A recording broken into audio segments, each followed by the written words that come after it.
पुराण मानंकरे वर्णित कहानी रे अनेक वरदान प्रतिज्ञा अभिशाप संपर्क रे वर्णना करा जाइछि। अभिशाप द्वारा अन्यर दुर्गति एपरिकी मृत्यु मध्य होइथाए। देवता राक्षस मनुष्य एवं अन्यान्य प्राणी को अभिशाप दिया जाइथिबा पुराण मानंकरे देखिबाकू मिलिथाए। आजिर भिडियो रे जानिबा सबुठु भयंकर अभिशाप संपर्क रे जहा अभिशाप पाइथिबा व्यक्तिर अत्यंत दुर्गति करिछि किंबा मृत्यु आड़कू नहीं जाइछि। जय पतित पावन जगन्नाथ, जय सनातन।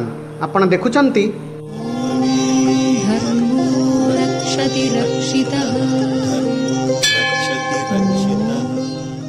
राजा नृग थरे जड़े ब्राह्मणक गाई गोशाला फिटी जाई राजांक गाई मानक सह मिसीगला। राजा नृग सेही गाई को अन्य एक ब्राह्मण को दान करदेले। ब्राह्मण सेही गाई को नेबा बेले गाईर मालिक देखिले एवं कहिले एहा मो गाई। एहा परे गाई को केंद्र करी दुई ब्राह्मणों भितर झगड़ा हैला। दुहे समाधान पाई राजा नृगंक निकट को गले। द्वारपाल सेमानंको भितर को छाड़िला नहीं।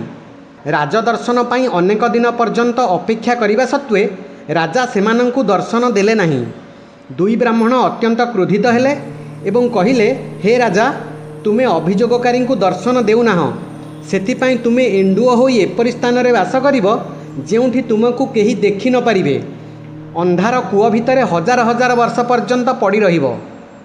पंडु थरे राजा पंडु मृगया करिबा पई वनरे विचरण करुथिले। से दुईटी मृग मृगुणी को विहार करुथिबार देखिले। मृग मृगुणी सहित काम क्रीडारे रत थिला।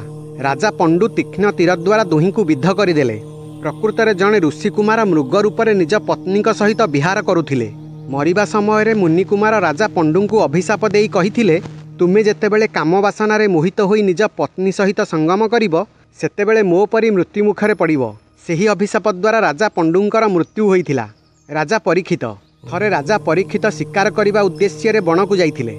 सेठारे गोटिए हिंस्र जीव को शराघात कले, किंतु पशुटी केउठी लुचिगला। ताकू खोजी खोजी राजा बहुत थकी गले। बुलु बुलु से समीक ऋषि आश्रम रे पहुँचिले। राजा तांकू सेही पशु संपर्क रे पचारिले, किंतु ऋषि मौनव्रत धारण पूर्वक ध्यानस्थ थिले। सेथिपाई से किछि उत्तर देई पारि नथिले। एथिरे परीक्षित क्रोधित होई पाखरे पड़िथिबा गोटिए मृत सर्प को आनी ऋषिंग गଳାରେ गुड़ाई देई चालीगले। किछि समय पर समीक ऋषिंग पुत्र शृंगी सेठाकू आसिले एवं निज पितांक गଳାରେ मृत सर्प थिबार देखि जोग बଳରେ सबु जानि पारिले।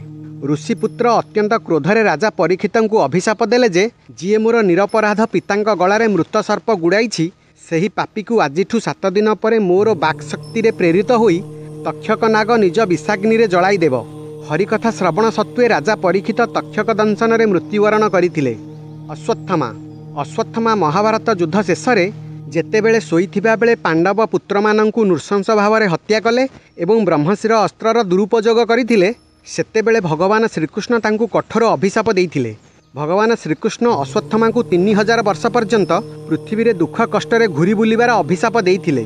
सेही समय भितर तांक शरीररु निरंतर रक्त एवं पूज निर्गत हेबो। एहार कौनसी उपशम मिलिबा नाही किंबा शांति मिलिबा नाही। जजाति राजा जजाति शुक्राचार्यंक कन्या देवजानी को विवाह करथिले, किंतु जजाति देवजानी दासी शर्मिष्ठांक सहित प्रेम संपर्क रखिथिले। एहा देखि शुक्राचार्य अत्यंत क्रोधित होई जजाति को अभिशाप देइथिले कि से मृतवत पड़ी रहिबे एवं तांको यौवन चलीजिवो। पर तांको पुत्र तांको निज यौवन प्रदान करथिले। नहुष राजा नहुष इंद्रपद पाइबा परे अहंकारी होई ऋषि मानंकु अपमानित करथिले।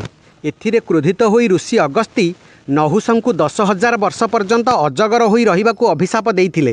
कर्ण जेतेबेले कर्ण परशुरामक आश्रम रे शिक्षा ग्रहण करुथिले सेतेबेले अभ्यास करुथिबा समय रे भूलवशतः जणे ब्राह्मणक गाई को मारी देइथिले।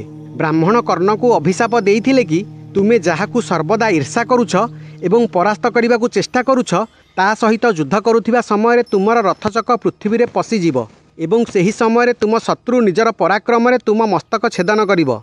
अन्य एक अभिशाप मिछ कही शिक्षा ग्रहण करिथिबा पई परशुराम देइथिले। से कहिथिले, तुमे ब्रह्मास्त्र शिक्षा नेबा पई मोते मिछ कहिल।